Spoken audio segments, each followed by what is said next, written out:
ఒక పరలోకార్థమైన పరలోక భావంతో కూడిన ఒక అర్థం ఉన్నది. హల్లెలూయా. అయితే అనేక అంశాలు తరచుగా మనం కొన్ని విషయాలు తెలుసుకున్నాం, కొన్ని ఉపమానాల కోసం. అయితే చూడండి, ఇక్కడ పరలోక రాజ్యము ఒక మంచి మత్తయి సువార్త 13:45-46 వచనాల్లో దేవుని వాక్యం ఏమని సెలవిస్తా ఉందంటే, పరలోక రాజ్యము మంచి ముత్యమును కొనవెదుకుచున్న వర్తకుని పోలి ఉన్నది. అతడు అమూల్యమైన ఒక ముత్యమును కనుగొని పోయి తనకు కలిగినదంతా అమ్మి దానిని కొనును. 2 వచనాల్లో షార్ట్ కట్ గా పరలోక రాజ్య ఉపమానం చెప్పాడు. హల్లెలూయా. ఎలా ఉంది పాస్టర్ గారు పరలోక రాజ్యం అంటే? పరలోక రాజ్యం మరి రాజ్యం ఎలా పోలి ఉన్నదంటే, ప్రభు అంటున్నాడు అది ఎలా ఉన్నదంటే, మంచి ముత్యమును ఒక వర్తకుడు ఉన్నాడు, ఒక వ్యాపారవేత్త ఉన్నాడు. హల్లెలూయా. ముత్యం అంటే తెలుసండి? ఏంటంటారు ముత్యాన్ని? హల్లెలూయా. దేవుని మహిమ కలుగును గాక. ముత్యాల్లో చాలా రకాలు ఉంటాయా? చూడండి, ఆ ముత్యాలలో మరి ఆ యొక్క వజ్రం కూడా ముత్యాల్లో ఒక రకం. దేవుని మహిమ కలుగును గాక. చూడండి, మీకు అర్థమేది చెప్పాలంటే, ఆ ముత్యము చాలా విలువైనది. హల్లెలూయా. ముత్యాల్ని చాలా కాస్ట్లీగా కొనుక్కుంటారు ప్రజలు. ఎందుకంటే ఇది ఎక్కడ పడితే అక్కడ దొరకవయ్యి. హల్లెలూయా. చూడండి, ఇప్పుడు పరలోక రాజ్యం ఎలాంటిది? ఒక ముత్యం లాంటిది. ఇప్పుడు ముత్యం ఎక్కడ పడితే అక్కడ దొరకదు. అలాగే పరలోక రాజ్యం వెళ్ళటానికి ఎక్కడ పడితే అక్కడ దొరకదు. అది ఎంతమందికి అర్థమవుతుంది? హల్లెలూయా. నీవు సిటీలోకి వెళ్ళి ఆ సూపర్ మార్కెట్ కి, ఈ సూపర్ మార్కెట్ కి, ఆ మారువాడి కొట్టుకాడికి, ఈ మారువాడి కొట్టుకాడికి వెళ్ళి నాకు పరలోక రాజ్యం వెళ్ళడానికి నాకు ఒక ముత్యం ఇవ్వండి అంటే ఎవరు? ఎందుకంటే భౌతిక సంబంధమైన ముత్యం కాదు అది. హల్లెలూయా. దేవుని మహిమ కలుగును గాక. అది ఏ ముత్యం? అది పరలోక రాజ్యానికి వెళ్ళే దారి అది. హల్లెలూయా. చూడండి, ఆ ముత్యము ఏంటి అంటే అది దేవుని యొక్క వాక్యం. అది ఆ ముత్యం ఏంటది? పాస్టర్ గారు, ముత్యము దేవుని వాక్యం అని మీరు ఎలా చెప్పగలరు అని అంటే, ప్రభువైన యేసుక్రీస్తు ఒక రోజు ఏమన్నాడు తెలుసా? పందుల ముందు మీ ముత్యాలు వెయ్యొద్దు. ఎంతమందికి అర్థమవుతుంది? ఎంతమంది విన్నారు ఆ మాటని? పందుల ముందు మీ ముత్యములు వేయొద్దు అన్నాడు. పందుల ముందు మీ ముత్యాలు వేస్తే అవి ఏం చేస్తాయంట? తొక్కేస్తాయంట. అంటే వాటికి ఏం తెలీదు? ఇది ముత్యము, ఇది విలువైనది, ఇది అమూల్యమైనది అనే విషయం తెలీదు. హల్లెలూయా. పందుల ముందు ముత్యాలు వేయటం అసలు పందులేంటి? అసలు ఆ ముత్యాలేంటి? అప్పుడు వేయొచ్చా వేయకూడదో తెలుస్తుంది. ఎంతమందికి అర్థమవుతుంది? హల్లెలూయా. ఎందుకంటే ఈరోజు ముత్యం ఏంటంటే దేవుని యొక్క వాక్యం, దేవుని యొక్క మాట, దేవుని యొక్క వాక్యము అమూల్యమైన ముత్యం వంటిది. హల్లెలూయా. ఆ అమూల్యమైన ముత్యం వంటి దేవుని వాక్యాన్ని అర్థం చేసుకోలేని, గ్రహించలేని, వారికి ఇష్టం వచ్చినట్లుగా అనుకూలంగా తిప్పుకునే వాళ్ళ ఎదుటికి మనం ఆ ముత్యమైన వాక్యాన్ని వేసామనుకోండి. ఏంటి? వారికి చెప్పామనుకోండి, వారికి ఇలా ఉంది వాక్యం, వాక్యం ఇలా చెప్తుంది, బైబిల్ ఇలా చెప్తుందని చెప్పామనుకో, బైబిల్ ఏమని చెప్పనా? మీ ముత్యాలు, ఆ ముత్యాలు లాంటి మాటలు, ఆ దేవుని వాక్యాన్ని స్పృహలేని, స్పర్శలేని, వివేచలేని మనిషిని ఎదుట దాన్ని మీరు చెబితే వారికి అది తెలియక తొక్కేసుకుని పోతారట. తొక్కుకుని పోవడం అంటే అర్థమైంది సార్? వినకుండా పోతారు, గ్రహించకుండా పోతారు. చెప్పేవాళ్ళయ్యే బాబు, నువ్వే పెద్ద, మేము ఇంకెక్కడ వెళ్ళలేదేంటి వాక్యం, ఏ సంఘానికి ఏ చర్చికి వెళ్ళలేదేంటి? హల్లెలూయా. దేవుని మహిమ కలుగును గాక. సిస్టర్, బ్రదర్, ఎక్కడైనా నీకు వాక్యం దొరుకుతుంది, కానీ ముత్యం దొరకదు. హల్లెలూయా. ఎందుకో తెలుసా? దొంగ ముత్యాలు కూడా ఉంటాయి. నేను చెప్పింది అర్థమవుతుందా? మీరు ఎవరినైనా అడగండి, నకిలీ ఒరిజినల్ బంగారం ఉన్నది, నకిలీ బంగారం ఉన్నది, ఒరిజినల్ డైమండ్ ఉన్నది, నకిలీ డైమండ్ ఉన్నది తెలుసా? నకిలీ డైమండ్ కూడా ఉంది. అలాగే ఒరిజినల్ ముత్యం ఉన్నది, అమూల్యమైన ముత్యం అది. అలాగే ఒక నిజమైన ముత్యం ఉన్నది, అలాగే ఆ ముత్యం లాగా మురిపించే ముత్యం ఉన్నది. అది మురిపిస్తుంది అంతే నిన్ను. హల్లెలూయా. ఈరోజు ఆ ముత్యం ఏంటో తెలుసా? దేవుని యొక్క సత్యవాక్యము. దేవుని సత్యవాక్యమే ఆ ముత్యము. ఆ ముత్యం ఏం చేస్తారు మాస్టర్ గారు? నీ జీవితాన్ని ఒక సరైన జీవితంగా మారుస్తుంది, నీ మాటని ఒక సరైన మాటగా మారుస్తుంది, నీ బ్రతుకుని ఒక సరైన బ్రతుకుగా మారుస్తుంది.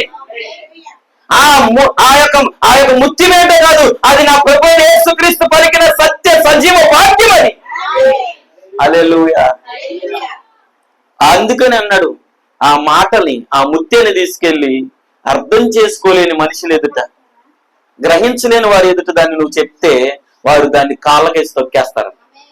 కాళ్ళకేసి తొక్కడం అంటే అర్థం ఏం చెప్పనా? దానికి వారు విలువ ఎవరు, దానికి చెవి యొక్కరు. హల్లెలూయా. ఇంతగా ముత్యం ఏంటి? సత్యవాక్యం. సత్యవాక్యమేనా? హల్లెలూయా. ఆ సత్యవాక్యాన్ని, అమూల్యమైన ముత్యాలు లాంటి మాటల్ని ఆ పరిసయ్యులు ఎదురు చెప్తున్నాడంటే యేసయ్య, ఆ సద్దుకేయులు ఎదురు చెప్తున్నాడంటే యేసయ్య, ఆ యాజకులు ఎదురు చెప్తున్నాడంటే యేసయ్య. వాళ్ళు ఏం చెప్పాడంటే, వాళ్ళు ఏమంటున్నారు? ఆ మాటలు తీసుకున్నారా? ఆ మాటలు నమ్మారనుకుంటున్నారా? ఆ మాటలు విన్నారనుకుంటున్నారా? వారు వింటాం కాదు కదా, వినేవారిని కూడా అవి వెర్రి మాటలు, అవి పిచ్చోడి మాటలు, ఆ వెర్రి మాటలు వినడానికి వెళ్తున్నారు. ఇంద్ర మీరు ఏంటంటండి వెర్రి మాటలు అంట అన్నారా? చూడండి, యోహాను సువార్త ఒకసారి చదువుదాం.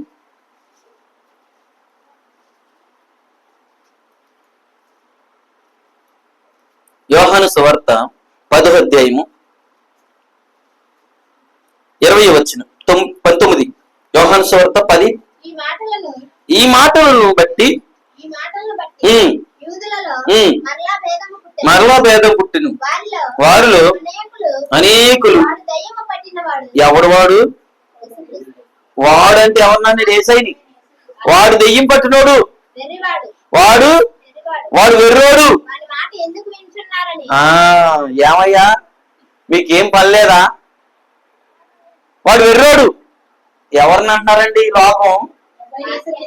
యేసుక్రీస్తుని. ముత్యాలు లాంటి మాటలు చెప్తే, సజీవమైన సత్యవాక్యాన్ని చెప్పి యేసుక్రీస్తు మాటలను ఏమంటున్నారు తెలుసా లోకం? యోహాను సువార్త 10, 19, 20లో వాడు వెర్రోడు. ఆ పరిసయ్యులు, సద్దుకేయులు, ప్రధాన యాజకులు, ఆ యొక్క కైప, ఆ శాస్త్రులు, పరిసయ్యులు అంటున్నారు, మన సమాజ మందిరాల్లో ప్రకటించిన మాటలు లాంటివి కాదయ్యి, మన సినగోగుల్లో ప్రకటించే మాటలు కాదయ్యి, అవి వెర్రి మాటలు రా నాయన. ఏ మాటలు అయ్యి? నేను అంటున్నానా? లేదండి, మీరు చదవండి బైబిల్లో. వారు అంటున్నారు అవి ఎర్రి మాటలు. ఆడు దెయ్యం పట్టినోడు, వాడు అలాగే వాగుతాడు.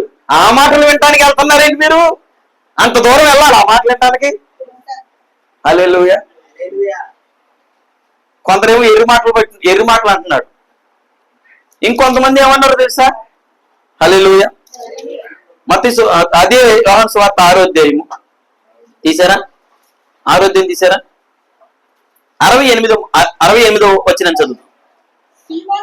సీమోను పేతురు, ప్రభువా అయ్యా నేను ఎవరి ఎద్దకు వెళ్తామయ్యా? నీవే నీవే నిత్య జీవపు మాటలు గలవాడివి.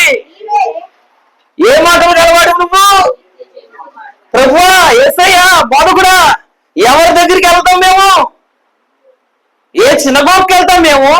ఏ సమాజ మందిరానికి వెళ్తాం మేము? ఏ సంఘశాఖకి వెళ్తాం మేము?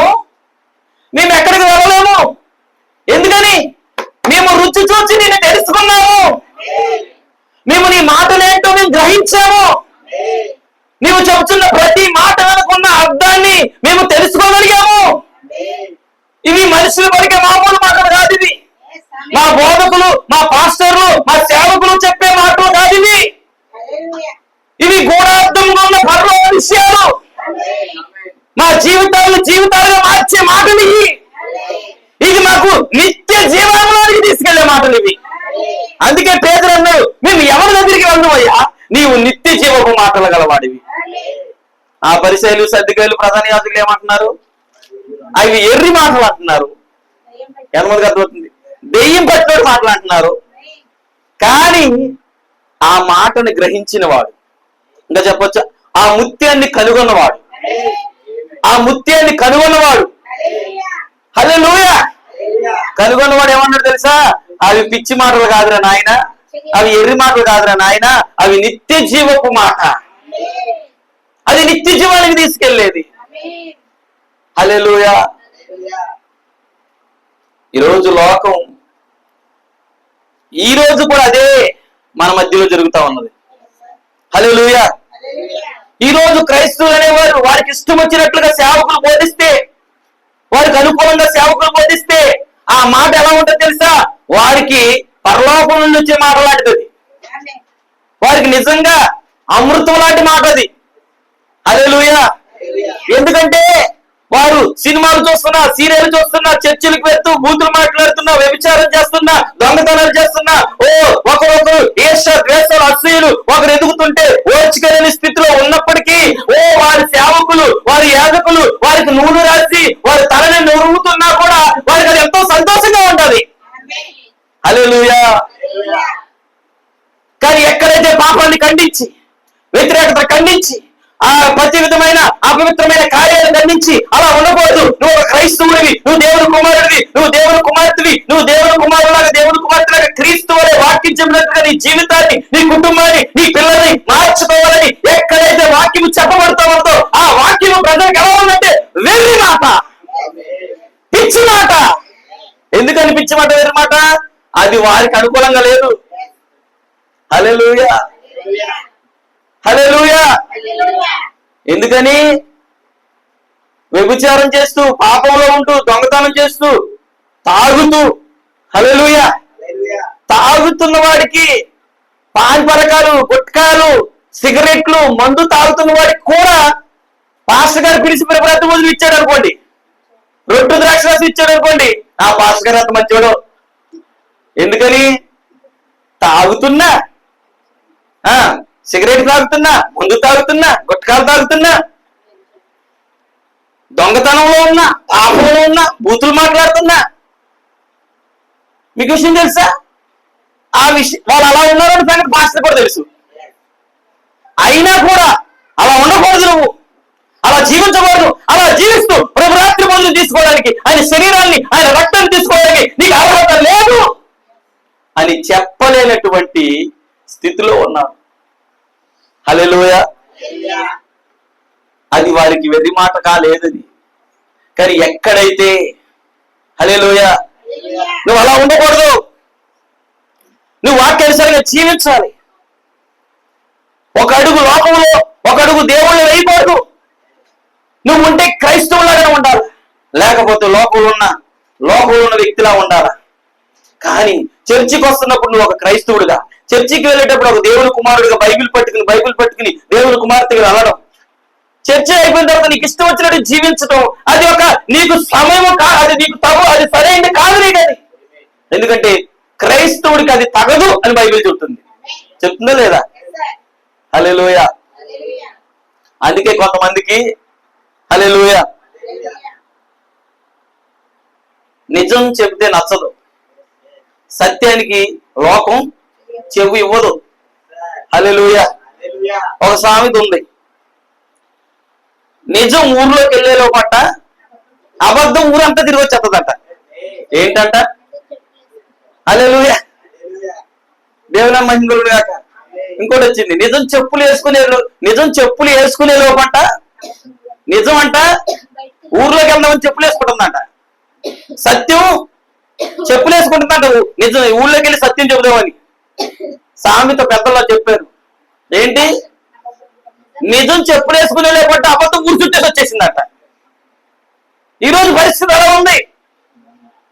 ప్రపంచమంతా అబద్ధం చుట్టూ తిరిగేసింది. నువ్వు అక్కడికి వెళ్ళి వాక్యం ఎలా చెబుతావు అన్నది సత్యం ఇది. ప్రభురాత్రులు రాత్రి తీసుకోవాలి, ఒకరికొకరు మనం కడుక్కోవాలి, ప్రభు యేసుక్రీస్తులో బాప్తిసం తీసుకోవాలి, క్రైస్తవుడు ఈ విధంగా జీవించాలి అని నువ్వు చెప్తే హల్లెలూయా. చెప్పులు వేసుకున్న సత్యం ఎవరికి కావాలి? ఊరంతా తిరిగేసిన అబద్ధమే కావాలా? ఎంతమందికి అర్థమవుతుంది? కానీ ఈ రోజు ముత్యాన్ని కనుగొన్న వారు కొందరు ఉన్నారు. హల్లెలూయా. వారు వెర్రి మాటలు అంటున్నారు, ఆ మాటలు వినడానికి వెళ్ళొద్దు అని అన్నారు. కానీ కొందరేమన్నారు తెలుసా? అవి వెర్రి మాటలు కాదు, అవి నిత్య జీవపు మాటలు, మా జీవితాలను మార్చిన మాటలు. ఒక దుడుకువాడిగా ఒక రెల్లు జీవితాన్ని నిలకడలేని స్థిరమలేని నా జీవితాన్ని నిలబెట్టిని ఆ మాటలు. ఎలా నిలబెట్టాయి పేతురు? కేఫలా నిలబెట్టాయి, రాయిలా నిలబెట్టింది. హల్లెలూయా. దినములకు 7 సార్లు వ్యభిచరించిన నా జీవితాన్ని నిలబెట్టింది ఆ మాట. చెప్తుందా మగ్దలేని మరియా? చెప్తుందా సమరయ స్త్రీ? హల్లెలూయా. కానీ ఆ మాటని కనుగొనలేని వాళ్ళు, ఆ ముత్యాన్ని కనుగొనలేని వాళ్ళు ఏం చేస్తున్నారంటే వారికి అర్థం కాక అది పిచ్చిది అనుకుంటున్నారు. దేవుని మహిమ. అందుకే అక్కడ ఏం చెప్పాడు? ఒకడు ఆ ముత్యాన్ని కనుగొన్నప్పుడంట, ఒక వర్తకుడు మంచి ముత్యమును కొన వెతుకుచున్న వర్తకునికి పోలి ఉన్నది. అతడు అమూల్యమైన ఒక ముత్యమును కనుగొని. హల్లెలూయా. ఈరోజు మనమందరము ముత్యాన్ని వెతుకుచున్నామా? వెతికేమా? ఏంటి సార్ అంటే, ఆ సంఘం అలా చెప్తుంది, ఆ సంఘం ఏమో ప్రభురాత్రులు రాత్రి అంటుంది, ఈ సంఘం ఏమో పగలంటుంది, ఆ సంఘం ఏమో క్రిస్మస్ పండుగలు చేయొచ్చు అంటుంది, ఈ సంఘం ఏమో చెయ్యొద్దు అంటుంది, ఆ సంఘం ఏమో 4 రోజులు ఉపవాస ప్రార్థనలు శ్రమల దినాలు చెయ్యొచ్చు అంటుంది, ఈ సంఘం ఏమో చెయ్యొద్దు అంటుంది, ఆ సంఘాలేమో విశ్రాంతి దినం శనివారమే సబ్బత్ అంటుంది, ఈ సంఘం ఏమో ఆదివారం విశ్రాంతి దినం ప్రభు దినం అంటుంది. హల్లెలూయా. ఆ సంఘం ఏమో ప్రభు బోధించవచ్చు అంట, స్త్రీ బోధించవచ్చు అంటుంది, ఈ సంఘం ఏమో బోధించొద్దు అంటుంది. ఏంట్రా బాబు అనేసి సత్యాన్ని ముత్యాన్ని వెతకడానికి కొందరు బయలుదేరారు. హల్లెలూయా. ఎంతమందికి అర్థమైంది? అందుకన్నాడు వెతకడానికి వర్తకుడు బయలుదేరిందా అన్నట్టు పోలి ఉన్నది. ఇప్పుడు అతను వెతకడానికి వెళ్తున్నాడా? అతను వెతకడానికి వెళ్ళి ఉండగా అతను అమూల్యమైన ఒక ముత్యాన్ని కనుగొన్నాడు. హల్లెలూయా. ఎంతమందికి అర్థమవుతుంది? ఒక సత్య వాక్యాన్ని, ఒక నిజమైన వాక్యాన్ని తనతో మాట్లాడి తనను సరిచేసి తన జీవితాన్ని మార్చి తన జీవితాన్ని జీవితంగా చేసి అనేకులకు మాదిరిగా చేసిన తనలో ఉన్న పాపాన్ని, శాపాన్ని, కల్మషాన్ని, కుళ్ళుని, ఏషని, ద్వేషాన్ని, రాజకీయాల్ని, ప్రతి విధమైన కులమత భేదాన్ని తీసేసి సమానత్వాన్ని, ప్రేమని, ఐక్యతని కలగజేసిన ఒక ముత్యం లాంటి దేవుని యొక్క వాక్యాన్ని కనుగొన్నాడు ఇప్పుడు. హల్లెలూయా. దేవుని మహిమలు గాక. ఎప్పుడైతే ఆ వాక్యాన్ని కనుగొన్నాడో, ఆ ముత్యం లాంటి మాటను కనుగొన్నాడు. హల్లెలూయా. బైబిల్ అంటుంది పోయి తనకు కలిగినదంతా అమ్మి దాన్ని కొనుక్కుంటాడంట. ఎంతమందికి అర్థమవుతుంది? అంత బాగానే ఉంది. ముత్యం అంటే దేవుని వాక్యం అని అర్థమైంది. హల్లెలూయా. కనుగొనడం అంటే దాని దగ్గరికి వెళ్ళడం, ఆ వాక్యం వినడం అని అర్థమైంది. హల్లెలూయా. విన్నావు మంచిదే, అంటే కొంత విన్నావు, దాన్ని కనుగొన్నావు, అది వింటున్నావు. అయితే ఇక్కడ ఏం జరుగుతుందో తెలుసా? నీవు ఇప్పుడు పోయి తనకు కలిగినంతా అమ్మి దాన్ని కొనాలి. ఎంతమందికి అర్థమవుతుంది? ఇప్పుడు ఖచ్చితంగా ఎక్కడ పోవాలి? హల్లెలూయా. ఎక్కడికి పోవాలి సార్? నీకున్నదంతా అమ్మడానికి వెళ్ళాలి. హల్లెలూయా. ఎందుకో తెలుసా? అది కొనాలంటే ముందు అమ్మాలా. అమూల్యమైన ముత్యం నీకున్నది అమ్మకుండా అది నువ్వు కొనలేవు. ఏం అమ్మాలి? ఏం కొనాలా? నీ పాపాన్ని అమ్మేయాలా? నీ శరీర కార్యాలు అమ్మేయాలా? అమ్మేటువంటి అర్థం ఏంటి తెలుసా? నీ దగ్గర నుంచి వదిలేసుకోవాలా. అమ్మడం అంటే అంతేనా? ఒక వ్యక్తి ఉదాహరణకి నాకు సెల్ ఫోన్ ఉంది, ఇది నేను అమ్మేస్తున్నాను అన్నాను. దీన్ని అమ్మడం అంటే అర్థం ఏంటి? ఇది నా దగ్గర నుంచి వదిలేసుకోవడమే. అవునా కాదా? నాకు కారు ఉంది, లేకపోతే బైక్ ఉంది, ఇప్పుడు దాన్ని అమ్మేయాలనుకుంటున్నాను. అమ్మేటువంటి అర్థం ఏంటి? దాన్ని నా దగ్గర నుంచి వదులుకోవడమే, కోల్పోవాలి, దాన్ని పోగొట్టుకోవడమే దాన్ని. ఎంతమందికి అర్థమవుతుంది? ఇప్పుడు నువ్వు అమూల్యమైన ముత్యాన్ని కనుగొన్నావు అంటే నిజమైన వాక్యాన్ని నువ్వు కనుగొన్నావు, సత్య సువార్తను నువ్వు కనుగొన్నావు. అది ఏం చెప్తుందో నీకు అర్థమైంది, అది ఎలా జీవించమందో నీకు అర్థమైంది, అది ఏ రీతిగా నిన్ను మార్చుతుందో నీకు అర్థమైంది. హల్లెలూయా. అయితే ఇప్పుడు పోయి నీకున్నది అమ్ముతున్నావా? నీ ఆలోచనలు అమ్ముతున్నావా? నీ స్వబుద్ధిని నమ్ముకుంటున్నావా? ఎంతమందికి అర్థమవుతుంది? నీ స్వబుద్ధిని నమ్ముకుంటున్నావా అన్నట్లా నేను అమ్ముకుంటున్నావా? హల్లెలూయా. నీ శరీర కార్యాల్ని, నీ సొంత జ్ఞానాన్ని, నీ సొంత అనుభవాన్ని, ఎంతమందికి అర్థమవుతుందండి? ఇవన్నీ వదిలిపెట్టడమే అమ్మడం. మీకు విషయం తెలుసా? నీ జ్ఞానంతో దేవుడి వాక్యాన్ని అర్థం చేసుకోవడానికి ప్రయత్నం చేయకు. నీ జ్ఞానాన్ని అమ్మివేయి, నీ జ్ఞానాన్ని విడిచిపెట్టేసాయి, నీ జ్ఞానాన్ని వదిలిపెట్టేసాయి. ప్రభా నాకు వాక్యం అర్థం అవ్వట్లేదు, నాకు బయలుపరచు ప్రభావం. ఆయన జ్ఞానాన్ని నీకు ఇస్తాడు. ఆయన జ్ఞానం అయితే నాకు అర్థమవుతుంది.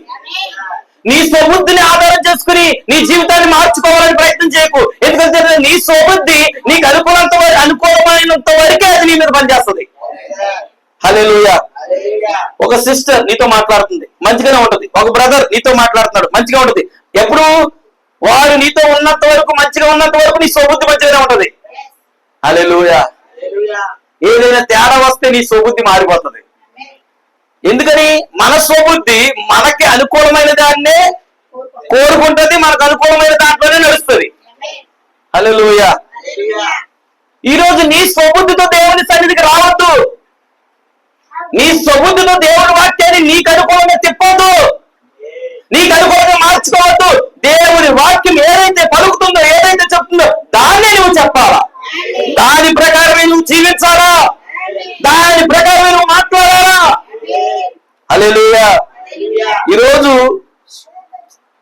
ఆ అమూల్యమైన ముత్యాన్ని కొందరు కనుగొన్నారు. హల్లెలూయా. కనుగొన్నామా? ఎంతమంది కనుగొన్నారు? హల్లెలూయా. కానీ కొనుగొని నీవు పోయి దాన్ని అమ్మి, పోయి నీకు కలిగిందంతా అమ్మేసి దాన్ని కొనాలా. హల్లెలూయా. విషయం తెలుసా? నీ దగ్గర ఉన్నదంతా అమ్మి దాన్ని కొన్నావనుకో, అసలు నీ దగ్గర ఇదివరకు లేదంతా ఆ అమూల్యమైన ముత్యం ఏం చేస్తా తెలుసా? నువ్వెన్నడూ ఇదివరకు గత జీవితంలో లేనిదంతా ఈ ముత్యం నీకు తీసుకొచ్చేస్తుంది. ఎందుకు తెలుసా? అంత విలువైనది ఈ ముత్యం. అంటే ఈ ముత్యాన్ని ఎందుకని పోయి తమకు కలిగినదంతా దాన్ని కొనమని ఎందుకు చెప్తున్నారంటే, ఈ ముత్యం ఏం చేస్తా తెలుసా? పోగొట్టుకున్న దాని అంతా రెండింతలుగా మళ్ళీ ఇస్తుంది. హల్లెలూయా.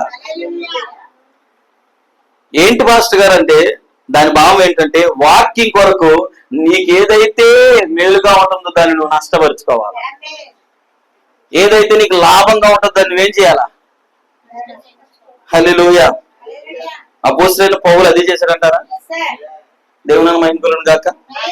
అపోస్తలుడైన పౌలు అదే చేశాడు. హల్లెలూయా. ఎందుకంటే అపోస్తలుడైన పౌలు ఏం చేయబడ్డారు? ముత్యాన్ని కనుగొన్నారా? ముత్యాన్ని కనుగొన్నారా సార్? అతను దమస్కు గేట్ దగ్గర ముత్యాన్ని కనుగొన్నాడు. ఈ రోజు నువ్వెక్కడ కనుగొన్నావు? హల్లెలూయా. ఏ సువార్త కొడుకులో కనుగొన్నావు? ఏ వ్యక్తి వచ్చి ఆ విషయాన్ని నీకు చెప్తుంటే ముత్యాన్ని కనుగొన్నావు? ఏ మీటింగ్ లో ముత్యాన్ని కనుగొన్నావు? ఏ సందర్భంలో, ఏ విషయంలో నీవు ఆ ముత్యాన్ని కనుగొన్నావు? హల్లెలూయా. ఎంతమంది కనుగొన్నారు? కనుగొన్నావు, మంచిదే. చూస్తూ ఆ ముత్యాన్ని చూస్తూ మురిసిపోకు. ఆ ముత్యాన్ని సొంతం చేసుకో. ఆ ముత్యాన్ని పొందుకో. ఆ ముత్యాన్ని ఎలా పొందుకోవాలి పాస్టర్ గారు? నేను ఎలా ముత్యాన్ని సొంతం, ఆ వాక్యాన్ని, ఆ ముత్యం లాంటి మాటని, ఆ నిత్య జీవం మాట నేను ఎలా సొంతం చేసుకుంటానంటే నీ దగ్గర ఉన్నది అమ్మాలి నువ్వు.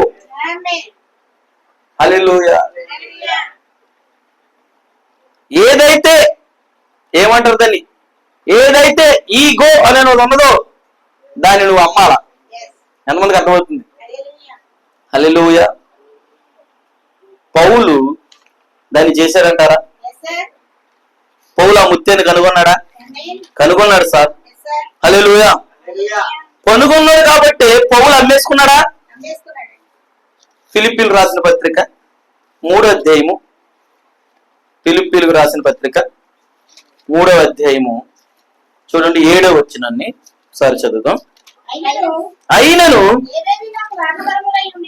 ఇప్పుడు ఫిలిప్పీలకు రాసిన పత్రిక 3వ అధ్యాయం 7వ వచనంలో అపోస్తలుడైన పౌలు ఏమన్నాడు తెలుసా? అయినను ఏవేవి నాకు లాభకరములైనవో ఏవేవి నాకు లాభకరములై ఉండెనో వాటిని ఉమ్. క్రీస్తు నిమిత్తము నష్టముగా ఎంచుకోండి. సార్ దేనికోసం నష్టం? ఇక్కడ గుర్తుపెట్టుకోండి, క్రీస్తు ఎవరో తెలుసా? ముత్యం. ఆమేన్. క్రీస్తు ఏమై ఉన్నాడు? వాక్యమై ఉన్నాడా? ఆమేన్. ముత్యమై ఉన్నాడా? ఆమేన్. హల్లెలూయా. అందుకన్నాడు ఏవేవి నాకు లాభమో, ఏవేవి నాకు లాభకరములుగా ఉన్నాయో వాటిని క్రీస్తు నిమిత్తం నష్టంగా ఎంచుకున్నాను. ఆమేన్. ఎందుకు నష్టంగా ఎంచుకుంటున్నాడు? తనకు లాభకరమైనవన్నీ, ఆమేన్. తనకు ఉపయోగకరమైనవన్నీ, తన కుటుంబానికి, తన జీవితానికి తనకు ఉపయోగకరమైనవన్నీ క్రీస్తు నిమిత్తము, వాక్యము నిమిత్తము, హల్లెలూయా, ముత్యము కొరకు నష్టంగా ఎంచుకుంటున్నాడా? ఆమేన్. ఈరోజు నీవు క్రీస్తు కొరకు ఏది నష్టంగా ఎంచుకున్నావు? గుర్తుపెట్టుకోండి, నీకు అవసరం లేనిది కూడా కాదు, నీకు అవసరం లేనిది, ఉపయోగం లేనిది నువ్వే కాదు ఎవరైనా అనుకుంటావు. నీకు అవసరమైంది, నీ జీవితానికి విలువైనది, నీకు అది లేకపోతే నీ జీవితమే లేకుండా ఏదైతే ఉంటుందో దాన్ని నీకు క్రీస్తు కొరకు వదులుకోగలవా? ఆమేన్. హల్లెలూయా. హల్లెలూయా. దేవుని మహిమ దాకా. ఆమేన్. అందుకే నేను అంటున్నాను, ముత్యాన్ని కనుగొని మురిసిపోవద్దు, ముత్యాన్ని కొనుక్కోవాలి. ముత్యాన్ని మనం పొందుకోవాలి. హల్లెలూయా. పొందుకోవాలంటే నీకు లాభకరమైన అన్ని ఏం చేయాలి? నువ్వు వదులుకోవాలా? మంచి కొన్ని సమయాల్లో ముత్యాన్ని నువ్వు పొందుకోవాలంటే కొన్ని సమయాల్లో విమర్శలు వస్తాయి, కొన్ని సమయాల్లో నిందలు వస్తాయి, కొన్ని సమయాల్లో అవమానాలు వస్తాయి, కొన్ని సమయాల్లో బంధువులే, స్నేహితులే మనల్ని ఏం చేస్తారు? హేళన చేస్తూ ఉంటారు. నువ్వు చెప్పగలవా? వాక్యం కొరకు, క్రీస్తు కొరకు నాకు ఇది ఉపయోగమే, నాకు ఇది లాభమే, కానీ ప్రభు నేను దీన్ని విడిచిపెడుతున్నాను ప్రభు. హల్లెలూయా. కానీ మనం వదలగలుగుతామా? నువ్వెప్పుడైతే పౌరులాగా ఏవేవి నీకు లాభకరములుగా ఉండినో వాటిని క్రీస్తు నిమిత్తం నువ్వు వదులుకోగలిగితే, హల్లెలూయా, దేవుని మహిమ గాక. దేవుడు అంటున్నాడు, పౌలు ఏవేవి లాభకరములుగా ఉండినో వాటిని క్రీస్తు నిమిత్తం నష్టంగా ఎంచుకున్నాడంట. ఎలా ఎంచుకుంటున్నాడు అంటే, ఈ పని ఒక పని చేస్తున్నాడు అనుకోండి పౌలు, ఆ పని పౌలుకి చాలా లాభమే. ఎంతమందికి అర్థమవుతుంది? చాలా లాభం. కానీ వాక్యానికి అది వ్యతిరేకంగా ఉంది. ఇప్పుడు పౌలు ఏం చేయాల? నీతి, యథార్థత, వాక్యం అనుకుంటే ఎండిపోతావమ్మా, ఎండిపోతావయ్యా అనుకున్నాడు అనుకో, దాన్ని ఇంకా అతడు కొనుక్కోలా. హల్లెలూయా. ఎందుకని? పౌలు జ్ఞానవంతుడు, తెలివైనోడు, హల్లెలూయా, బేరాలు కుట్టేవాడు. ఎంతమందికి అర్థమవుతుంది? అందుకే అంటున్నాడు, ఈరోజు ఏదైతే నీకు లాభకరంగా ఉంటుందో దానిని వాక్యం నిమిత్తం నష్టంగా ఎంచుకుంటున్నావు చూసావా, అది నువ్వు ఆ ముత్యాన్ని కొనుక్కున్న దానికి గుర్తు.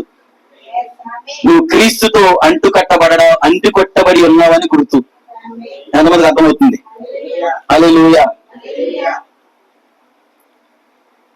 చూడండి సహోదరి సహోదరులారా, ఒక పని నువ్వు ఏదైనా చేయాల్సి వస్తుంది, ఆ పని నీకు లాభమే, అయితే ఆ పని చేయటం వలన నీకు తెలియకుండా నువ్వు కొందరిని మోసగించాలా. ఎంతమందికి అర్థమవుతుంది? కొందరిని మోసగించకుండా నువ్వు ఎక్కువ డబ్బు సంపాదించలేవు, కానీ ఆ పని చేయటం వల్ల నీకు లాభమే, నీకు డబ్బు ఎక్కువ వస్తుంది. కానీ ఆ డబ్బు వస్తే నువ్వు ఆ పని చేస్తే కొందరిని మోసగించాలా. ఇప్పుడు ఒక ప్రశ్న, నువ్వు క్రీస్తుతో అంటుకట్టబడితే, నువ్వు ముత్యాన్ని కనుగొన్న వ్యక్తి అయితే ఆ పనిని వదులుకుంటావా, క్రీస్తుని వదులుతావా? కొందరు అంటారు, వాక్యం అని, దేవుడని ఇలాంటివన్నీ మనం వదులుకుంటే మనం అప్పుల పాలు అవ్వాల్సింది, మనం ఎండుకోవాల్సిందే.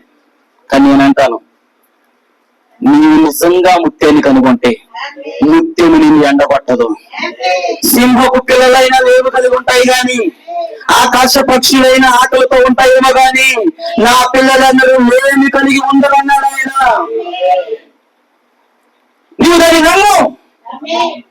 ఇది నా ప్రభు కొరకు, వాక్యం ముత్యం కొరకు హల్లెలూయా. నేను ఈ పనిని ఈ కార్యాన్ని విడిచిపెడుతున్నాను. ఇది నాకు లాభమే కావచ్చు, కానీ దీని ద్వారా నేను కొంత మోసగించాలి, లేకపోతే దీని ద్వారా నేను కొన్ని అబద్ధాలు ఆడాలా.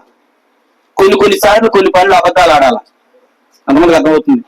కానీ మీకు తెలుసా, తరచుగా నువ్వు అబద్ధాలు ఆడేవాడిగా ఉండొద్దు. అబద్ధాలు ఆడాలి. కొన్ని పనులు అబద్ధాలు ఆడకుండా డబ్బు సంపాదించలేము. ఎంతమందికి అర్థమవుతుంది. ఇప్పుడు ఇప్పుడు నువ్వు ముత్యాన్ని కనుగొన్నావు అంటే వాక్యం ఎదగొచ్చింది. ముత్యం వచ్చిందా? వాక్యం వచ్చిందా? ఇప్పుడు వాక్యం వచ్చింది, ముత్యం నీ ఎదగొచ్చింది. ఇప్పుడు నువ్వేం చేయాలి తెలుసా? ఇప్పుడు నువ్వేం చేస్తావు తెలుసా? ముత్యాన్ని కనుగొని నీవు నీ దగ్గరున్న ఆ అబద్ధాలు ఆడేదాన్ని అమ్ముకోవాలా, ముత్యాన్ని కొనుక్కోవాలా? అంటే ముత్యం నీకు సొంతం అవ్వాలంటే నువ్వు అబద్ధాలన్నీ నిన్ను అబద్ధాలు ఆడేదాన్ని వదిలిపెట్టాలా, దాన్ని అమ్ముకోవడం. దాన్ని వదిలిపెట్టకుండా నాకు ముత్యం కావాలంటే ముత్యం రాగదు. ఎంతమందికి అర్థమవుతుంది. హల్లెలూయా. దేవుని నామమునకు మహిమ కలుగును గాక. అందుకని ఒక రోజు ఒక వ్యక్తి ముత్యాన్ని కనుగొన్నాడు. హల్లెలూయా. అయితే నేరుగా ముత్యం ఆ ప్రభువైన యేసుక్రీస్తు ఆ వ్యక్తితో మాట్లాడుతున్నాడు. హల్లెలూయా. ఎప్పుడైతే ఆ యొక్క ముత్యాన్ని ఆ వ్యక్తి కనుగొన్నాడు, ఆ వ్యక్తి ఏం చేస్తున్నాడు చెప్పిన ఆ ముత్యం దగ్గరికి వచ్చాడు. ఆ ముత్యాన్ని సొంతం చేసుకోవాలనుకున్నాడు. ఆ ముత్యాన్ని తన ఇంటికి తెచ్చుకోవాలనుకున్నాడు, తన ఇంట్లో పెట్టుకోవాలనుకున్నాడు. ఎంతమందికి అర్థమవుతుంది. హల్లెలూయా. అయితే ఇప్పుడు ఆ ముత్యం ఆ వ్యక్తితో నడుస్తున్నప్పుడు, ఆ ముత్యం ఆ వ్యక్తి ఇంటికి వెళ్ళాలని అనుకున్నప్పుడు కొందరు అన్నారు, ఇలాంటి వాడి ఇంటికి వెళ్తున్నాడు ఏంటి, ఈ జక్కయ్య పాపాత్ముడు, వాడి పేరేంటి అన్నారా? పాపాత్ముడైన జక్కయ్య, వీడు రూపాయి, నేను ఇంటి పన్ను రూపాయి కట్టాలంటే ఈ 4 రూపాయలు వసూలు చేస్తాడు. ఎంతమందికి అర్థమవుతుంది. అక్కడ గవర్నమెంట్ లో కరెంటు బిల్లు 100 రూపాయలు వస్తే ఈ 150 వసూలు చేస్తాడు. ఎంతమందికి అర్థమవుతుంది. ఎందుకంటే జక్కయ్య ఎవరు? ఒక ట్యాక్స్ కలెక్టర్. జక్కయ్య ఎవరు? ట్యాక్స్ కలెక్టర్ అంటే సుంకాన్ని వసూలు చేసుకునేవాడు. హల్లెలూయా. సుంకకు గుత్తదారుడు. హల్లెలూయా. అటువంటి జక్కయ్య ఏం జరుగుతుందంటే ఒక రోజు ముత్యాన్ని కనుగొన్నాడు. కనుగొన్నాడా లేదా? ఆ ముత్యాన్ని వెతికాడా? కనుగొన్నాడా? మేడి చెట్టు ఎక్కి మరి ఆ ముత్యాన్ని వెతుకున్నాడు.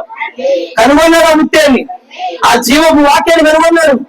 ఇప్పుడు ఆ ముత్యం అతని దగ్గరే ఉన్నది. అయితే ఇంకా అతను సంతమవడా? ఇప్పుడు అతను ఎప్పుడైతే ప్రభువైన యేసుక్రీస్తు జక్కయ్య నేడు నేను నీ ఇంటికి రావాల్సి ఉన్నది పద. హల్లెలూయా. ఎంతమందికి అర్థమవుతుంది. అప్పుడు జక్కయ్య సరే ప్రభువు సంతోషిస్తున్నాడు. ఈ మధ్యలో కొన్ని సరుకులు వినబడుతున్నాయి. హల్లెలూయా. వినబడుతున్నాయి లేదా?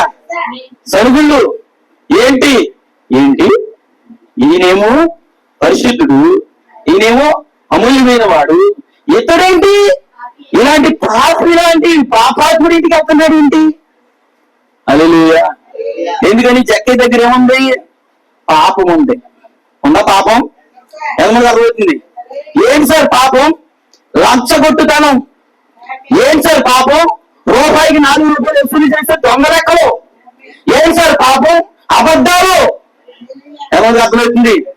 అబద్ధాలు అనే పాపం, లంచగొట్టుతనం అనే పాపం, రూపాయికి 4 రూపాయలు దొంగ లెక్క వేసుకునే పాపం, ఇవన్నీ ఎవరి దగ్గర ఉన్నాయి? జక్కయ్య దగ్గర ఉన్నాయి. హల్లెలూయా. ఇప్పుడు ఇవన్నీ పెట్టుకుని ముత్యాన్ని కొనుక్కోగలుగుతాడా? ముత్యం ఇంటికి వస్తుందా? హల్లెలూయా. ముత్యం రక్షణ కలుగుతుందా? ఇవ్వలేదు. ముత్యము నిత్య జీవాన్ని ఇవ్వలేదు. అందుకే సనుగులు విన్నాడు. సనుగులు వింటుంటే ఇలాంటి వాడి దగ్గరికి వెళ్తున్నాడు ఏంటి, ఇలాంటి ఆమె దగ్గరికి వెళ్తున్నాడని సనుగులు వింటున్నాడు. సనుగులు వినగానే జక్కయ్య హృదయం తేవబడింది. ఎంతమందికి అర్థమవుతుంది. హల్లెలూయా. ఇప్పుడు ప్రభు ఈ మాటలన్నీ వినేసి, వాళ్ళ మాటలు ఏం మాటలు వినేసి, నిజంగా నేను 1 రూపాయి రాసుకోకుండా 4 రూపాయలు తీసుకున్నాను, నేను దొంగ లెక్క వేసేసాను, నేను నిజంగానే లంచం తీసుకున్నాను, ఏ పని చేయడానికి లంచం తీసుకున్నాను, ఇవన్నీ ప్రభు వింటున్నారు బాబోయ్, ఇవన్నీ ముక్తి వింటుంది బాబోయ్, ఇవన్నీ విని మాత్రం నా ఇంటికి రాకపోతే నాకు రక్షణ రాదు.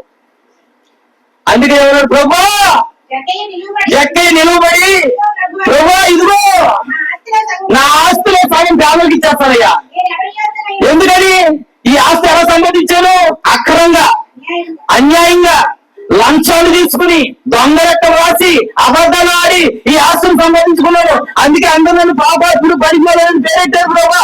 అయితే ఇదిగో ఈ పాపాత్ముడు పనికిమాలని ఎవరైతే ఈ గ్రామంలో ఈ ఊర్లో ఉన్నారో వారందరి విధంగా చెప్తున్నానయ్యా, నేను నా ఆస్తులు సగం డెవలప్ ఇచ్చేస్తా.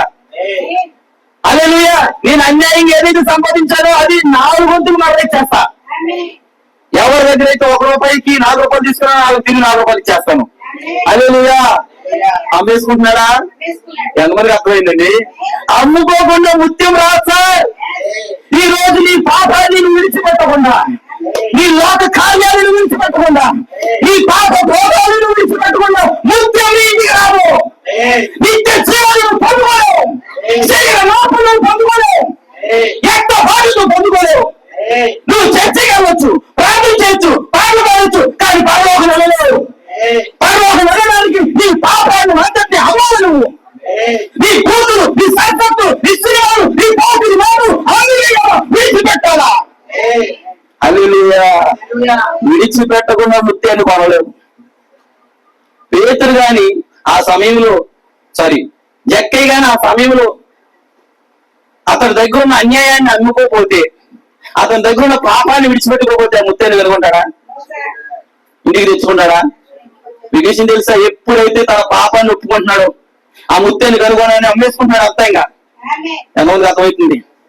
అమ్ముకున్నాడా? ఎప్పుడైతే తనలో ఉన్న అక్రమాన్ని, తనలో ఉన్న లచ్చగొడితనాన్ని, దొంగ లెక్కలు చేసే తనాన్ని, మోసం చేసే తనాన్ని అమ్మేసుకున్నాడు. అంతా అంటే అమ్ముకున్నాడంటే వదిలేసుకుంటున్నాడు. ఇక ఆస్తిని సగం ఇచ్చేస్తానన్నాడు. నువ్వు ఇస్తావా? ఒక్కరోజు డ్యూటీ మనం ఆదివారం ఎలా వెళ్తావు పరలోకం? చెప్పండి. నీ సొంత పనికి డ్యూటీ మాంటావు, కానీ దేవుడి పనికి, ముత్యాన్ని వెతకడానికి. హల్లెలూయా. గుర్తుపెట్టుకోండి, మిమ్మల్ని బాధ పెట్టడానికి కాదు, ముత్యాన్ని కనుగొనండి, ముత్యాన్ని స్వతంత్రించుకోండి. ఉదయకాలం చెప్పాం, ఒక ఆదివారం చెప్పబడిన మాట మరొక ఆదివారం రాదు. ఎందుకంటే అది కణం. అది నువ్వు దేవుని కుమారుడుగా మారుస్తుంది, అది నువ్వు దేవుని కుమార్తెగా మారుస్తుంది. దేవుని సన్నిధిలో, దేవుని సంఘంలో నువ్వు సజీవ దేవుని సంఘంలో దేవుని కుమారుడు కుమార్తెగా ఉన్న నీవు నీ సీటుని ఎల్లప్పుడూ నింపాలి. అర్ధగంట ముందే రావాలంటున్నాము. నువ్వు పనికి వెళ్ళినప్పుడు ఈ లోకంలో జీవించడానికి పనికి వెళ్తున్నావు. అర్ధగంట లేటుగా వెళ్తే ఏమవుతుంది? యజమానుడు ఏం చేస్తాడు? నువ్వు చేస్తున్న వ్యక్తులు ఏం చేస్తారు? నిన్ను పనులు పెట్టుకున్న వ్యక్తులు ఏం చేస్తాడు? జీతం ఇచ్చే దగ్గర ఏమన్నా మార్పులు ఉంటాయంటారా సార్? మరి ఈ లోకంలో జీవించడానికి నువ్వు అలా ఉంటే నిత్య జీవాన్ని పొందుకోవడానికి వెళ్తావు. ఈ పరిస్థితి ఏంటి? మరి ఆదివారం ఒక్కరోజు దేవుని మందిరానికి నిత్య జీవం పొందుకోవడానికి వెళ్తున్నావు. ఎవరికి లెక్క చెప్పాలి నువ్వు? నిత్య జీవం అంటే చూడరా? మామూలు జీవం అంటే అంత విలువైనది. అందుకే అన్నాడు ప్రభు, మొదట నా నీతిని, నా రాజ్యాన్ని వెతకండి. మీకు అప్పుల సమస్యలు ఉన్నాయా? ఆర్థిక ఇబ్బందులు ఉన్నాయా? ఉద్యోగం లేదా? గృహం లేదా? పరిస్థితి అంతా అతలకుతలంగా ఉందా? నా నీతిని, రాజ్యాన్ని వెతుకు. నేను మీకు ఏది కావాలో అది ఇస్తా. ఏది కావాలో నువ్వు ఎందుకు పొందుకోలేకపోతున్నావు అంటే, నీకున్న ఆర్థిక ఇబ్బందులు కానీ, అప్పులు కానీ, సమస్యలు కానీ, ఇబ్బందులు కానీ నువ్వు ఎందుకు తిరిగి వాటన్నిటి నుంచి విడుదల పొందుకోలేకపోతున్నావు అంటే, నువ్వు అసలైన నిత్య జీవాన్ని వెతకలేకపోతున్నావు. హల్లెలూయా. నా సహోదరి సహోదరుడా, ముత్యాన్ని కనుగొనండి. ఎంతమంది కనుగొన్నారు? నేను నమ్ముతున్న ఇక్కడున్న అందరూ ముత్యాన్ని కనుగొన్నారు. కానీ ముత్యాన్ని కనుగొనడం, ముత్యాన్ని చూసి మురిసిపోవడం కాదు, ముత్యాన్ని సొంతం చేసుకోవాలి. నిత్య జీవ మాటని సొంతం చేసుకోవాలా? ముత్యాన్ని నువ్వు చేర్చుకోవాలా? ఆ ముత్యాన్ని నీ ఇంటికి తెచ్చుకోవాలా? కొనుక్కున్న తర్వాత ఆ ముత్యాన్ని ఎక్కడ తీసుకెళ్తాడు? తన దగ్గర తీసుకెళ్ళిపోతాడు లేదా? ఈ రోజు నీవేమవ్వాలా? నీ పాపాన్ని అమ్మి వేసిన తర్వాత, నీ పాపాన్ని నీకున్నదంతా అమ్మి వేసిన తర్వాత ముత్యాన్ని నీ ఇంటికి తెచ్చుకోవాలా? ఏంటి సార్ నీ ఇల్లు? నీ హృదయం అది. నీ హృదయంలో కుళ్ళు, ఈర్ష, ద్వేషాలు, అసూయలు, పగలు ఉన్నాయి. ఈర్ష, ద్వేషాలు, కుళ్ళు, పగలు, మత్సరాలతో నిండిన హృదయంలోనికి ముత్యం రాదు. అందుకే అన్నాడు, పోయి అమ్ముకోవాలి. హల్లెలూయా. ఎక్కడికి పోతావు? ఎవరి దగ్గర అయితే నువ్వు అబద్ధంగా మాట్లాడి వారి దగ్గరికి వెళ్ళాలా? బ్రదర్, ఒకసారి నీతో నేను చాలా కొన్ని అబద్ధాలు ఆడాను, నన్ను క్షమించు. అది మనకు అర్థమవుతుంది. ఒకవేళ నీ భర్తకి అబద్ధం ఆడేవా, నీ భార్య దగ్గర అబద్ధం ఆడేవా, ఇల్లు ముత్యం నీ హృదయంలోకి రావాలంటే, ముత్యం రక్షణ నీ ఇంటికి రావాలంటే నువ్వు ఖచ్చితంగా దాన్ని అమ్మవాల. ఏంటి అమ్ముతావు? పాపం. హల్లెలూయా. అందుకే జక్కే అన్నాడు, ప్రభా 4 గుంతులు నా ఆస్తులు సగం పేదలకు ఇచ్చేస్తా. 4 గుంతులు. ఎంతమందికి అర్థమవుతుంది? 4 గుంతులు నా ఆస్తులు సగం పేదలకు ఇచ్చేస్తాను. ఎవరి దగ్గర నేను రూపాయి వసూలు చేసుకోకుండా, రూపాయికి దొంగ లెక్క రాసి 4 గుంతులు, 4 రూపాయలు, 3 రూపాయలు, 2 రూపాయలు వసూలు చేశాను. వాళ్ళ దగ్గర తిరిగి నేను 4 రూపాయలు మరలా వాళ్ళకి ఇచ్చేస్తా అన్నారా లేదా? దేవుడు నన్ను మహిమపరుడు గాక. ముత్యములు కనుగొన్న వ్యక్తులు అలా ఉంటారు. ఈ రోజు నువ్వు ముత్యాలు కనుగొంటే, ఒకప్పుడు బూతులు మాట్లాడేదాన్ని, కానీ ఎప్పుడైతే ముత్యాన్ని కనుగొన్నావో, దాన్ని స్వప్నం చేసుకోవాలి, దాన్ని నీ ఇంటికి నీ హృదయంలో చేర్చుకోవాలి, నీ హృదయం ఇంటిలో తెచ్చుకోవాలనుకున్నావో, ఇక నువ్వు బూతులు మాట్లాడలేవు. గొడవ రాగానే, ఇది వరకు నీకు షార్ట్ టెంపర్, గొడవ రాగానే అయ్యి వెళ్ళిపోతావు, నీకు ఇష్టం వచ్చింది మాట్లాడేస్తావు. కానీ ఇప్పుడు ముత్యాలు కనుగొన్నావు. హల్లెలూయా. అమూల్యమైన జీవ మాటలు కనుగొన్నావు. ఇప్పుడు ఆ మాట నీ హృదయంలో రావాలంటే, నీ ఇంటికి రావాలంటే, నీకు రక్షణ కావాలంటే అది ఉంటే రాదు. అందుకని ఏం చేస్తుంది నీ హృదయం? ఏం చెప్తుంది నీ మనసు? లేదు, నువ్వు ఇలా ఉండకూడదు చెప్తుందా? ముత్యాన్ని కనుగొని దాన్ని కొనుక్కునేవాడు కాదు చెప్తుంది. హల్లెలూయా. దేవుని మహిమ దాకా. జక్కయ్య దాన్ని కొనుక్కున్నాడా? అమ్మేశాడా? మొత్తం ఇచ్చేశాడా? హల్లెలూయా. పేదలకు ఇచ్చి మొత్తం ఇచ్చి జక్కయ్య ముత్యాలు కొనుక్కున్నాడు. అప్పుడు ఆ ముత్యం, ఆ ప్రభువు యేసుక్రీస్తు యొక్క మాట అతనికి రక్షణ ఇచ్చిందంటారా? అన్నాడు, నేడు నీ ఇంటికి, నేడు ఏంటికి చెప్పాలి, నేడు ఈ ఇంటిగా నీ ఇంటికి ఉందండి, ఈ ఇంటికి నేడు రక్షణ. ఏ ఇల్లు అది? ఎవరిల్లది? ఈ ఇల్లు అంటే ఎవరిల్లది? ఏదైతే అమ్ముకున్నదో, ఏదైతే ఒప్పుకున్నదో ఆ ఇల్లుకి ఎప్పుడు వచ్చింది? నేడు. ఎంతమంది అర్థమవుతుంది? నేడు అంటే అప్పటి, అంతకుముందు లేదు సార్. కానీ అంతకుముందు చర్చికి వెళ్ళాడా? యాజకుడు బోధ వింటున్నాడా? ఎంతమంది అర్థమవుతుంది? అతనికి ఒక యాజకుడు ఉన్నాడా? హల్లెలూయా. యాజకుడు ఉన్నాడు, అతనికి ఒక పాస్టర్ ఉన్నాడు, చర్చికి వెళ్తున్నాడు, వాక్యం వింటున్నాడు, అన్ని చేస్తాడు. కానీ దొంగలెక్క మాటలా, కానీ అబద్ధాలు మాటలా, కానీ అంతకుట్టుకోవడం పోలా. ఈ రోజున సోదరుడు నీకు సేవకులు ఉండొచ్చు, నీకు సంఘం ఉండొచ్చు, కానీ నీలో ఉన్న ఆ అబద్ధమైన బూతులు, సరస్వతులు, పోకిరి మాటలు, ఆ వ్యభిచార ఆత్మ, ఆ కామసమైన ఆత్మ, ఆనందోకుడి ఆత్మలు నీలో కూడా ఉంటే నీ ఒక చక్కని ఇక్కడ. అయితే ముత్యాలు నువ్వు కనుగొని రోజు ఆ సత్య వాక్యాలు నువ్వు కనుగొను, అది నీకు జీవాన్ని ఇస్తుంది. హల్లెలూయా. నేడు నీకు రక్షణ వస్తుంది, నేడు ఇంటికి రక్షణ వస్తుంది. ఏ ఇల్లు అంటే నా ఇంటికి, ఎందుకంటే నాది. హల్లెలూయా. నాకు ఒకరితో సంబంధం లేదు, నా ఇంటికి రక్షణ కావాలా. నా ఇల్లు అంటే నాకు రక్షణ కావాలా. నా హృదయానికి, నా ఆత్మకి, ప్రాణానికి రక్షణ కావాలి. అందుకని నేడు ఈ ఇంటికి రక్షణ వచ్చింది. హల్లెలూయా. ఈ రోజు నువ్వు చెప్పగలవా? వాక్యం చెప్తుంది, నీవు నీ దగ్గర ఉన్నదంతా పోయి అమ్ముకుంటే నీకు నేడు ఈ ఇంటికి రక్షణ వస్తుంది. ఏంటికి? నీ ఇంటికి. ఎంతమందికి అర్థమవుతుందా? మీకు విషయం తెలుసా? మనం చర్చిలకు వస్తున్నదని అమ్ముకోవట్లే, ఇంకా మనం మందిరానికి వస్తున్నామని అమ్ముకోవట్లా.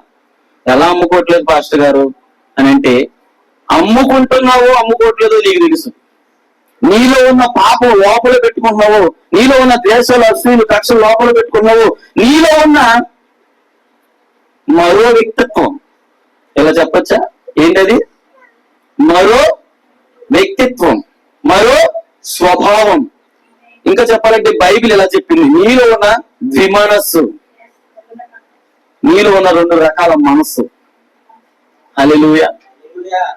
దేవుని మహిమ గాక. మనము ఉభయచర జీవులం కాదు సార్. ఉభయచర జీవం అంటే ఏంటండి? అది నేలలో బతుకుతుంది, అది బయట ఒడ్డు మీద కూడా బతుకుతుంది. అవునా కాదా?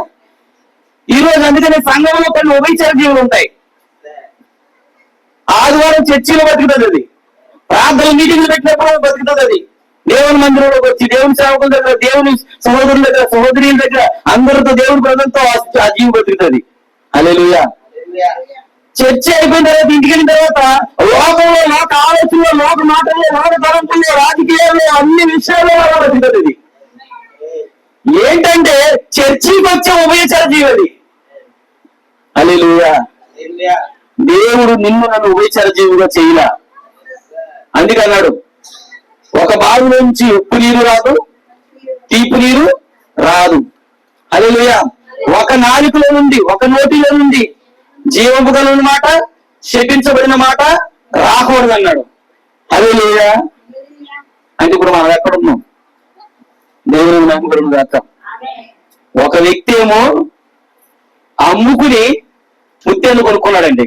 కొనుక్కున్నాడా లేదా? అంటే నిత్య జీవాన్ని కొనుక్కున్నాడా లేదా? అమ్ముకుని ముత్యాన్ని కొనుక్కోవడం అంటే అర్థమైంది నిత్య జీవాన్ని కొనుక్కోవడమే. హల్లెలూయా. ఎందుకంటే పేతురు ఏమన్నాడు? ఈ మాట నిత్య జీవం కలది, నేను ఎక్కడికి వెళ్ళాలన్నాడు. అంటే ఆ మాట కోసం అతను అన్ని వదిలిపెడుతున్నాడంటే అతను నిత్య జీవాన్ని కొనుక్కున్నాడు. హల్లెలూయా. ఎంతమంది అర్థమవుతుంది చెప్పేది? ఇంకొక వ్యక్తి ఉన్నాడు బైబిల్లో. హల్లెలూయా. ఈ వ్యక్తి ఏం చేశాడంటే, ఈ వ్యక్తి కూడా ఎక్కడికి వెళ్ళాలని ఆశ తెలుసా? ఈ వ్యక్తికి ఏం పొందుకోవాలని ఆశ తెలుసా? నిత్య జీవం పొందుకోవాలని ఆశ అండి బాబు. ఈయనకి పరలోకం వెళ్ళాలని ఆశ ఈయనకి. ఉన్నాడా అలాంటి వ్యక్తి? మంచి యవ్వన వయసులో ఉన్నాడు, చదువు అయిపోయింది, ఉద్యోగం చేస్తున్నాడు, మంచి అధికారి. బైబిల్ చెప్తున్నా అతను ఎవరంట? ఒక అధికారి. ఎవరతను? ఒక అధికారి. ఈ అధికారికి కూడా మంచి ఆశ ఉంది, నిత్య జీవం అవ్వాలని. హల్లెలూయా. నిత్య జీవం అవ్వాలంటే ముత్యాలు కలవడాలి కదా. ముత్యం లాంటి నిత్య జీవానికి తీసుకెళ్లి క్రీస్తులకు వచ్చిన మాటలు కలవడాలా? నీ జీవితాన్ని పాపం నుండి విడిపించి నీ జీవితాన్ని మార్చే ఆ నిజమైన వాక్యాన్ని కలవడాలా? ఇప్పుడు అతను కూడా ఆశపడుతున్నాడు. లోకసువార్త 18, లోకసువార్త 18 చదువుతాం త్వరగా. ఒక అధికారి ఆయనను చూచి, సద్బోధకుడా, నిత్య జీవానికి వారసులు అవడానికి, నిత్య జీవానికి వారసులు అవ్వడానికి నేనేం చేయాలి అంటే, పరలోకం వెళ్ళడానికి నేనేం చేయాలి? అందుకు యేసు, నేను సత్పురుషుడేనని ఎలా చెప్పుచున్నావు? దేవుడు ఒక్కడే తప్ప మరి ఎవరు సత్పురుషుడు కాడు. వ్యభిచారం చేయొద్దు, నరహత్య చేయొద్దు, దొంగలించొద్దు, అబద్ధ సాక్ష్యాలు పలకొద్దు, నీ తల్లిదండ్రులను సన్మానింపు అని మాటలు, అని ఆజ్ఞలు నువ్వు ఎరుగుదు కదా అతనితో చెప్పాను. అందుకు అతడు, అయ్యి బాబో ప్రభా బోధకురా, అసలు ఇవన్నీ ఎప్పటి నుంచి చేస్తున్నాను తెలుసా? సండే స్కూల్కి వెళ్ళినప్పటి నుంచి నాకు అన్ని తెలిసి, వీటన్నిటిని బాల్యం నుండి నేను ఎరుగుతున్నా, వీటన్నిటి ప్రకారం బాల్యం నుండి చేస్తున్నా. హల్లెలూయా. ఇతను దేనికోసం వచ్చాడు? నిత్య జీవం కోసం. ఇతను దేనికోసం వచ్చాడు? పరలోకం వెళ్ళడానికి. హల్లెలూయా. కనుకుంటున్నాడా? సరే వెతుకుతున్నాడా? వెతకగా ఒక రోజు ముత్యం దొరికింది. ప్రభువు యేసుక్రీస్తు ఎదురుపడ్డాడు. జీవపు ఊట, జీవపు మాట ఎదురుపడింది. ఇప్పుడు ఆ జీవపు మాట దగ్గరికి వెళ్ళి ఆ నిత్య జీవపు అధికారి దగ్గరికి వెళ్ళి మాట్లాడుతున్నాడు. ఏం చేయాలంటే ఆయన అన్నాడు, వ్యభిచరించొద్దు, నరహత్య చేయొద్దు, దొంగలించొద్దు, అబద్ధ సాక్ష్యాలు పలకొద్దు, నీ తల్లిదండ్రులు సన్మానించు అని అన్నాడు. ఆయన అన్నాడు, అయ్యా చిన్నప్పటి నుంచి బాల్యం నుండి మా సండే స్కూల్లో మా చర్చిలు ఇవన్నీ చెప్తున్నారు, నేను దొంగతనం చేయను, వ్యభిచారం చేయను, అబద్ధాలు మాట్లాడను, ఇవన్నీ నాకు తెలుసయ్యా అన్నాడు. హల్లెలూయా. యేసు విని, నీకు ఇంకా ఒకటి కొదువుగా ఉంది. అది సార్ ఏం చేయాలి సార్ ఇక్కడ? నీకు కలిగినవన్నీ అమ్మ ఫస్ట్. ఎంతమందికి అర్థమవుతుంది సార్? నీకు కలిగినవన్నీ ఏం చేయాలి? ముత్యాన్ని కనుగొన్నాడు కూడా పోయి ఏం చేయాలా? ఇందా చదివినావా? ముత్యాన్ని కనుగొన్నాడు పోయి ఏం చేశాడు? పోయి తనకున్నదంతా అన్ని దాన్ని కొనుక్కున్నాడు. హల్లెలూయా. ఇక్కడ ఈ అధికారి కూడా నిత్య జీవం వెళ్ళడానికి అన్ని మంచి పనులు చేస్తున్నాడు. వ్యభిచారం చేయట్లా, దొంగతనం చేయట్లా, అబద్ధాలు మాట్లాడట్లా, లంచగొట్టుతనంగా లేడు. హల్లెలూయా. తల్లిదండ్రుల్ని పూర్తిగా రివర్స్ అండి. ఆ వ్యక్తి లంచగొట్టుగా ఉన్నాడు. అక్కడ అబద్ధాలు మాట్లాడుతున్నాడు, అక్కడ దొంగలెక్క వేస్తున్నాడు. ఎంతమంది అర్థమవుతుంది? ఇక్కడేమో ఇతను అలా లేరు. మీరు ఒక డౌట్ రావాలి మనకి. అతనేమో పాపిగా ఉన్నాడు, అతను నిత్య జీవం లేదు. ఇతను మరి నీతిమంతుడుగా ఉన్నాడుగా, మరి ఇతనికి నిత్య జీవం ఉండాలిగా. హల్లెలూయా. హల్లెలూయా. అప్పుడు యేసు ఏమన్నాడు తెలుసా? యేసు విని నీకు ఇంకా ఒకటి పొదువుగా ఉన్నది. అబ్బాయి, నువ్వు వ్యభిచరించట్లా, దొంగతనం చేయట్లా, బూతులు మాట్లాడట్లా, ఆదివారం చర్చికి వెళ్తున్నావు, పాటలు పాడుతున్నావు, ప్రార్థన చేస్తున్నావు, అన్ని బాగున్నాయి. నీకు ఇంకా ఒక్కటి పొదువుగా ఉన్నది. పాస్టర్ గారు ఏంటి? ఏసయ్య బాగు కూడా ఏంటది? అప్పుడు ఆయన అన్నాడు, నీకు కలిగినది అమ్మ ఫస్ట్ పేదలకి. ఇప్పుడు నీకు కలిగిందని అమ్మేసి నువ్వు వచ్చి నన్ను వెంబడించు. ఎంతమంది అర్థమవుతుందండి? నీకు కలిగిందంత అమ్మేసి వచ్చి నన్ను వెంబడి. ఎప్పుడైతే వచ్చి నన్ను వెంబడిమన్నాడో ఎంతమంది అర్థమవుతుంది? బైబిల్ చెబుతుంది అతని అధికారి కాబట్టి, అతనికి ఆశలు ఎక్కువ ఉన్నాయి, డబ్బు ఎక్కువ ఉంది కాబట్టి దాన్ని వదులుకోలేక, ఇంకా చెప్పాలా, దాన్ని అమ్ముకోలేక, దాన్ని విడిచిపెట్టలేక, హల్లెలూయా, దేన్ని విడిచేది తెలుసా? నిత్యాన్ని విడిచేసుకున్నాడు, నిత్య జీవాన్ని వదిలేసుకున్నాడు. హల్లెలూయా. ఈ రోజు గుర్తుపెట్టుకో, నువ్వు యథార్థంగానే సంఘంలో ఉండొచ్చు, పాటలు పాడొచ్చు, ప్రార్థించవచ్చు, ఆరాధించేవాడుగా ఉండొచ్చు, కారు తీర్చేవాడుగా ఉండొచ్చు, అబద్ధాలు ఆడని వాడిగా ఉండొచ్చు. కానీ నా సహోదరి సహోదరుడా, ముత్యాన్ని కనుగొన్నావా? ముత్యాన్ని పొందుకున్నావా? ముత్యం దొరకాలంటే అమ్మావా? నీ దగ్గర ఉన్నది అమ్మాలా? నా దగ్గర ఏమి లేదండి, కనీసం నాకు ఇల్లు కూడా లేదని అనుకోవచ్చు, కనీసం నాకు ఏది లేదు, నాకు పొలం లేదు, దేని బట్టి నేను అమ్మాలంటే ఆయన అన్నాడు, అమ్మాల్సింది నీకున్న భౌతిక సంబంధమైనది కాదు, నీ లోపల నిన్ను అంటు పెట్టుకున్న శరీర కార్యాలని, పాప స్వభావాన్ని విడిచిపెట్టాలి వాటిని. హల్లెలూయా. అప్పుడే ఆ ముత్యం హృదయంలోకి వస్తుంది. దేవుని నమ్ముకున్నాడు కాక. బైబిల్ చెప్తుంది, ఈతడు వ్యసనపడి మిక్కిలి ధనవంతుడు కదా, ఈ మాటలు విని మిక్కిలి వ్యసన పడిపోయాడు. వ్యసన పడడం అంటే అర్థం ఏంటి కదా? ఆ మాటలు సహించుకోలేకపోయాడు. అసలు వ్యసన పడడం అంటే అర్థం ఏంటి? సహించుకోలేకపోవడం. అసలు నేనేంటి, అసలు అల్లెలు నా బ్రతికి ఏంటి, నా జీవితం ఏంటి, నేనా ఎన్ని వదిలేయాలా, అమ్మేయాలా, ఇతన్ని వెంబడించాలా? హల్లెలూయా. దేవుని మహిమ దాకా. ఈరోజు నీ పరిస్థితి, నా పరిస్థితి, మనం ఎలా ఉన్నాం? ఇద్దరు వ్యక్తులు చూపించాం. ఒక వ్యక్తి ముత్తేలు కనుగొన్నాడు. ముత్తేలు పోతదేమో అని తన దగ్గర ఉన్న పాపాన్ని అంతటి, తన దగ్గర ఉన్న ఆస్తిని కూడా, తన దగ్గర ఉన్న అంత అమ్ముకుని వదిలేసుకుని విడిచిపెట్టి ఆ ముత్యాన్ని తన ఇంటికి తీసుకెళ్లిపోయాడు. ఎంతమంది అర్థమైంది? నిత్య జీవానికి వారసుడు అయ్యాడు. ఇంకొక వ్యక్తి ముత్యాన్ని అతను కూడా కనుగొన్నాడు. అతనితో ఆ ముత్యం మాట్లాడుతూ ఉన్నది, అన్ని అమ్ముకుని నన్ను వెంబడించమన్నది, నీకు నిత్య జీవం వస్తుంది, నీ ఇంటికి రక్షణ వస్తుంది అన్నది. కానీ ఈ వ్యక్తి ఏం చేశాడంటే, నేను అన్ని మంచి పనులు చేస్తున్నాను, నేను అంతా బాగానే ఉన్నాను కాబట్టి నాకు అవసరం లేదు నీ ముత్యం అనుకున్నాడు. కానీ అది నిత్య జీవం మాట. మంచితనం నిన్ను పరలోకం తీసుకెళ్దాం, గుర్తుపెట్టుకోండి. దాన ధర్మాలు నిన్ను పరలోకం తీసుకెళ్దాం, పుణ్య కార్యాలు నిన్ను పరలోకం తీసుకెళ్దాం. హల్లెలూయా. ఇవన్నీ చేయటానికి దేవుడు నీకు మనసు ఇచ్చాడు, మంచిది. అయితే దేవుణ్ణి చేర్చుకోకుండా నువ్వు ఎన్ని చేసినా ఏం ప్రయోజనం లేదు. నువ్వు మొదట వాక్యాన్ని చేర్చుకోవాలి, నువ్వు మొదట దేవుణ్ణి చేర్చుకోవాలి. అప్పుడే ముత్యం నీకు రక్షణ ఇస్తుంది. ముత్యం ఏదేమైతే క్రీస్తు నిమిత్తం నువ్వు నష్టపరుచుకున్నావో వాటన్నిటికి పైగా నిన్ను చేస్తుంది. హల్లెలూయా. చరిత్రలో క్రీస్తుని నమ్మిన వాడందరూ అవమానించబడినట్లు ఎక్కడా లేదు సార్.